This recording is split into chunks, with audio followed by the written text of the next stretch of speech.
ಅನಾರೋಗ್ಯದಿಂದ ಬಳಲುತ್ತಿದ್ದ ಹಿರಿಯ ಚಿತ್ರಕಲಾವಿದ ಕೆಟಿ ಶಿವಪ್ರಸಾದ್ ಇಂದು ನಿಧನರಾಗಿದ್ದಾರೆ. ಅವರಿಗೆ 78 ವರ್ಷ ವಯಸ್ಸಾಗಿತ್ತು. ರೈತ ಚಳುವಳಿ ಸೇರಿದಂತೆ ವಿವಿಧ ಹೋರಾಟಗಳಲ್ಲಿ ಗುರುತಿಸಿಕೊಂಡಿದ್ದ ಕೆಟಿ ಶಿವಪ್ರಸಾದ್ ಹಾಸನ ಜಿಲ್ಲೆಯ ಕಾರ್ಲೆಯ ಉದ್ಯಮಿ ಎಲ್ಟಿ ಕಾರ್ಲೆ ಅವರ ಪುತ್ರರಾಗಿದ್ದಾರೆ.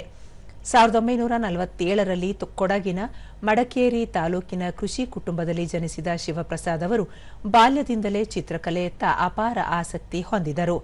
ಆ ಕಾಲದಲ್ಲಿ ಚಿತ್ರಕಲಾಗೆ ಅಷ್ಟಾಗಿ ಮನ್ನಣೆ ಇರದ ಕಾರಣ ಕುಟುಂಬದವರ ಒತ್ತಾಸೆಯಂತೆ ಇಂಜಿನಿಯರಿಂಗ್ಗೆ ಸೇರಿದರು. ಕಲೆಯ ಮೇಲಿನ ಅಪಾರ ಆಸಕ್ತಿ ಮತ್ತು ಒಲವಿನ ಹಿನ್ನೆಲೆಯಲ್ಲಿ ಇಂಜಿನಿಯರಿಂಗ್ ಅಧ್ಯಯನವನ್ನು ಅರ್ಧಕ್ಕೆ ಬಿಟ್ಟು ಮುಂಬೈನ ಪ್ರತಿಷ್ಠಿತ sir J school of art ಸೇರಿ 1973ರಲ್ಲಿ ಚಿತ್ರಕಲೆಯಲ್ಲಿ ಡಿಪ್ಲೊಮಾ ಪಡೆದ ನಂತರ ಜಾಗತಿಕ ಮಟ್ಟದಲ್ಲಿ ಗುರುತಿಸಿಕೊಂಡಿದ್ದರು. ರಾಜ್ಯ ಸರ್ಕಾರದ ರಾಜ್ಯೋತ್ಸವ ಪ್ರಶಸ್ತಿ ಸೇರಿ ಹಲವು ಪ್ರಶಸ್ತಿಗಳಿಗೆ ಭಾಜನರಾಗಿದ್ದರು.